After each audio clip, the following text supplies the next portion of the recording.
In a time long past, the armies of the dark came again into the lands of men. Their leaders became known as the Fallen Lords, and their terrible sorcery was without equal in the West. In 30 years they reduced the civilized nations to carrion and ash, until the free city of Madrigal alone defied them. An army gathered there, and a desperate battle was joined against the Fallen. Heroes were born in the fire and bloodshed of the wars which followed, and their names and deeds will never be forgotten.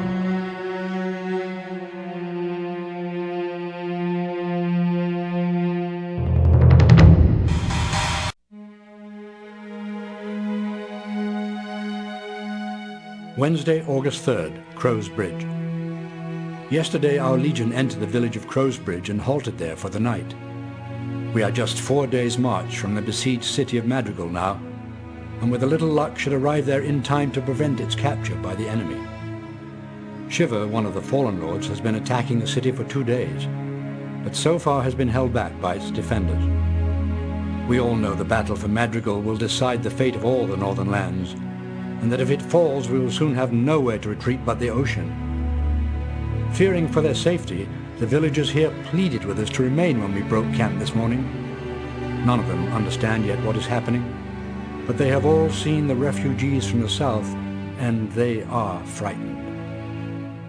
Our officers seemed unsympathetic until the people returned with 9 young pigs and 10 dozen loaves of bread. 15 of us are to stay now, perhaps to fight boredom instead of the Fallen Lords, and watch the bridge here for 2 days.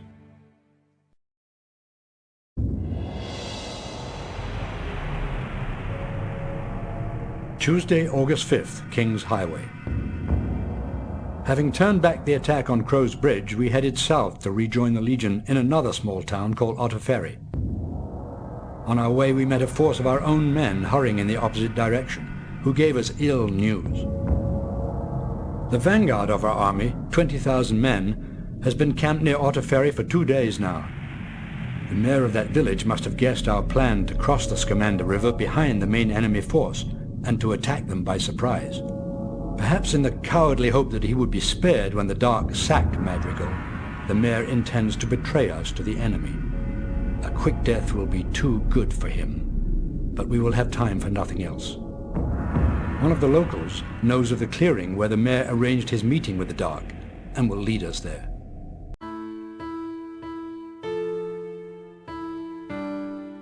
Friday, August 8th, Otter Ferry. Our vanguard has crossed the Scamander unchallenged and remains hidden on the southern bank of the river. Their assault will begin 2 hours after midnight against Shiva's right flank, at the same time the Madrigal garrison throws open the Gate of Storms and attacks her from the front. But I won't be anywhere near Madrigal when this happens. An hour before the main attack, a small group of men and I will head in the opposite direction and strike at the enemy camp alone, hoping to divert forces and attention from the city before the real battle begins. The plan is to fight our way across a bridge and into the captured village of Comfort. From there we'll locate the enemy camp and create as much of a diversion as possible. Every thrall that remains in the camp to deal with us is one less that our main force must hack to pieces at Madrigal.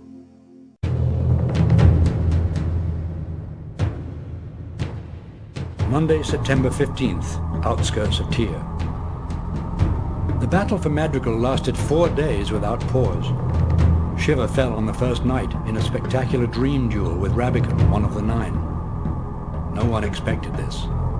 We have never before challenged one of the Fallen and won. But the truth behind the victory is stranger than any of the rumors. Apparently the 9 found the severed head of one of Balor's enemies from the old days, buried out in the desert under several tons of sand and rock, and managed to start talking to the thing. Balor is the power behind the Fallen Lords, and we figure his enemy is our friend. They say that the head had an old score to settle with Shiva, and told Rabican that her one weakness was vanity, and showed him how to exploit it. The head appears to know something about everything, and now it has us looking for an artifact called the Total Codex. It's been located in the ruined city of Covenant, but the first group sent to retrieve it has not returned. In a few minutes, Rabbicon himself is going to send a few of us through a world knot to Covenant to bring back the Codex.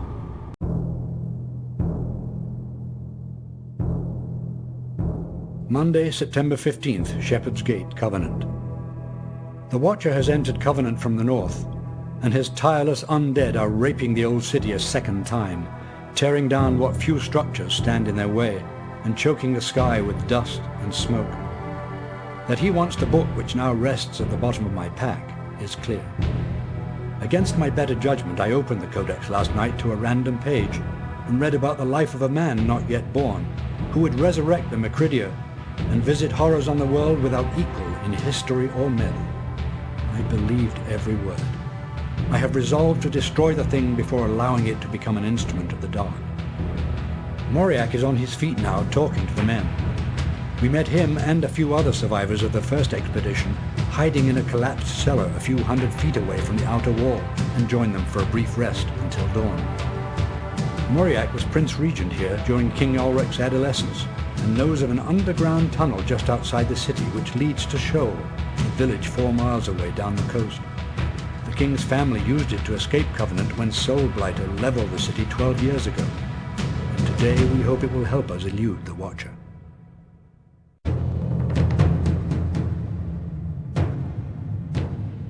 Friday, November 7th, the Plain of Scales.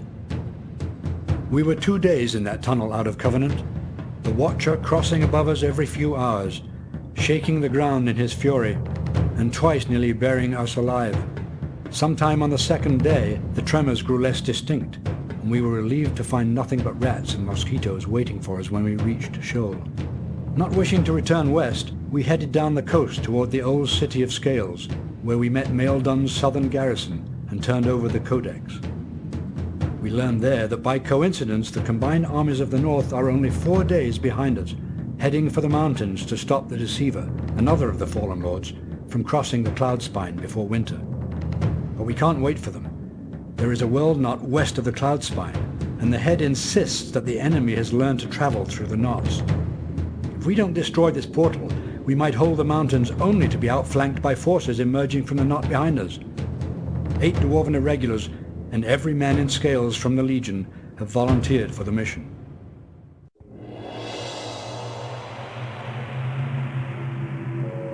Wednesday, November 12th, Fool's Traverse, Bagrada. Damn, I hate the cold. A few months of warm weather, and you forget what it's like to have your eyes frost shut and the snot freeze in your nose. And it doesn't bother the undead one bit either, I'm sure. We're up here in the mountains to stop the Deceiver from crossing into the west before winter closes the high passes. It's already started to snow pretty hard, so we shouldn't have to be here longer than a few more days. Bagrada is a maze of tiny canyons crisscrossing the mountains between the Plain of Scales and Forest Heart. There are 30 small groups of men like mine waiting at key junctions inside the pass, but the main body of our force is camped in the valley below, with hot meals and dry beds. I guess the worst thing about having a reputation for being a bunch of hardasses is that the Legion always finds itself where the fighting will be ugliest. So we're up here as the first line of defense against an attack by the Deceiver.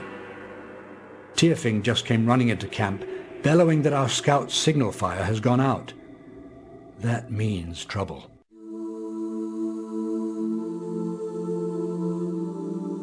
Friday, November 14th, Devil's Overlook, Bagrada.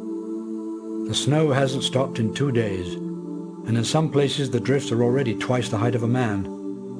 Even the Fallen will have to wait until spring before they try to cross the mountains here again. But not all of the enemy retired ahead of the snow. For the last 2 hours we've watched a column of 100 soulless, separated from their masters and obviously lost, wandering the canyons below. The dwarves are running about like delirious children. It should be a spectacular ambush. Rabbicon has held 7 gates, and the snow has begun there as well. We have done the unthinkable. We have pushed the Fallen back to the mountains. But our success here is tempered by Ulrich's failure to return west with the Eastern Army before winter, and the Watcher's continued presence behind us. It's not going to be an easy winter.